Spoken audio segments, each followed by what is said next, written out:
1 year. 1 year. Here at the Sanctuary, we are celebrating 1 year as a church community. And Micah, I'd love to hear from you. What are some highlights as you look back at the past year? Yeah, honestly, I'm just so blown away at the community that's been forming. We hold this conviction that the church at its best is a family. And as an ideal, that sounds amazing, but in reality, it's so messy. I mean, you think about who do you fight with the most? Who do you wound the most? Who do you say sorry to and offer forgiveness to more than your family? And so it's a really sweet, but really sacrificial invitation to accept.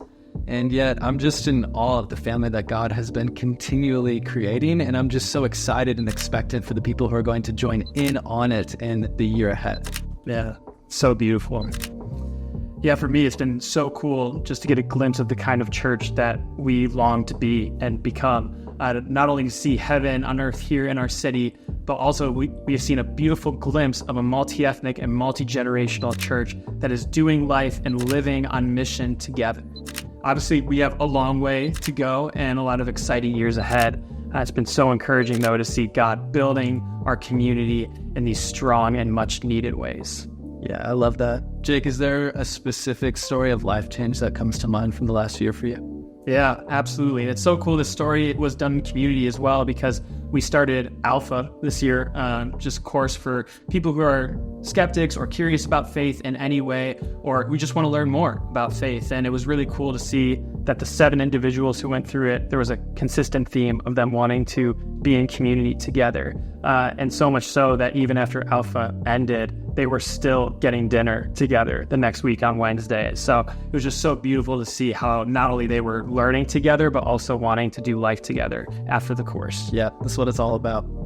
Yeah, for me, I just can't get over watching Cadence go first into the waters of baptism at Easter this year. Here's an 8-year-old girl whose family started attending our church 2 weeks before we publicly launched, and then 6 months later is declaring that Jesus is Lord of her life. What a beautiful picture that is of the kingdom of heaven and seeing children go first. I think of that line of Jesus from Matthew 18, where the disciples ask, well, who then is the greatest in the kingdom of heaven? And Jesus says, truly, I tell you, unless you change and become like little children, you will never enter the kingdom of heaven. Therefore, whoever takes the lowly position of this child is the greatest in the kingdom of heaven. And whoever welcomes one such child in my name welcomes me. We say this all the time, that we believe kids are not just the future of the church, but that they are the church today. And that day, Cadence led the way for our whole church. And I think that set a beautiful precedent for what's to come as we welcome more and more people into the family of God through baptism. Yeah, man, it was such a powerful moment. Any other encouragement you want to share with our church as we reflect on 1 year? I think it's important that we share how proud we are for being a church that does the stuff. To date, in 1 year, we have given away $69,000 to Mercy and Justice partners across the city. And this is astounding. And I'm just so grateful for the culture of generosity that is being developed among us as we witness people's lives being transformed and renewed through these acts of mercy and justice. Yeah, it's just absolutely incredible. I'm blown away by our community's generosity. Yeah. So, 1 year. 1 year. Micah, as we look ahead to the year to come, what is your hope for year 2? Yeah, year 1 was really all about laying the foundation. Everything we did this year was for the very first time. We celebrated Christmas and Easter as a church for the first time. We did Sanctuary Start, Alpha, Circles for the very first time. We had our annual Sanctuary Serve weekend for the very first time. So as beautiful of a journey as it's been, I feel like we're just getting started. I liken it to a 16-year-old who has just gotten their driver's license, that first year, and they're gripping the steering wheel with 2 hands. 10 and 2. That's right, 10 and 2.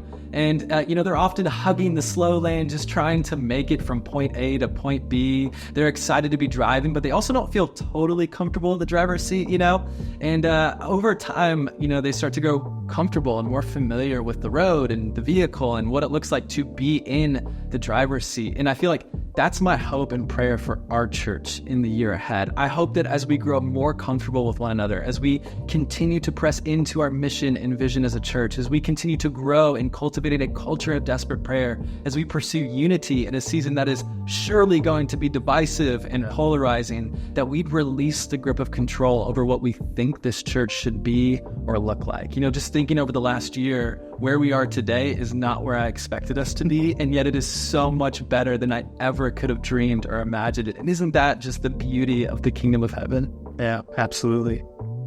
And so, this is Jesus's church. And I pray that as we further press into the mission of being and becoming a haven for broken people, to practice the way of Jesus, to participate in community, and to permeate the world, I pray that we would see heaven on earth in our midst. That the very things that we read about on the pages of the New Testament would come to pass. And part of that requires faith, which is spelled R-I-S-K. And I hope that as we grow more comfortable with who we're becoming, and as more and more people come, that we would take ownership of the part that we get to play, not as the driver of the car or as the captain of the ship, but as a participant in the beautiful story that God is writing here and now at the sanctuary. And that we'd be willing to risk comfort, acceptance, whatever, for the sake of seeing that vision in Indianapolis as it is in heaven come to pass. This world needs the gospel, the good news that Jesus has to offer. And I pray that this year is a year marked by a community who believes just that and doesn't settle for passive resignation, but instead active participation in what we call life at the sanctuary. Church family, it has been an honor and a privilege to steward alongside each of you all that God has done in and through us over the last year. But as Micah just said, we're just getting started. So we invite you to celebrate what God has done, to take a moment to pause and in a posture of gratitude, reflect on the ways that He has used you in the story that is being written here.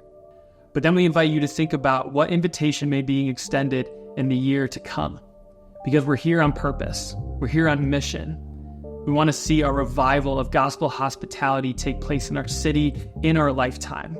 Sinners, saints, and skeptics alike gathering around the table in each of the 100 distinct neighborhoods of Indianapolis. That's a vision that cannot be accomplished through willpower, but it can be accomplished in His power. And it is in the mighty name of Jesus that we thankfully celebrate all that God has done, and we anxiously anticipate all that God will do. And here's to year 2. Here's to year 2.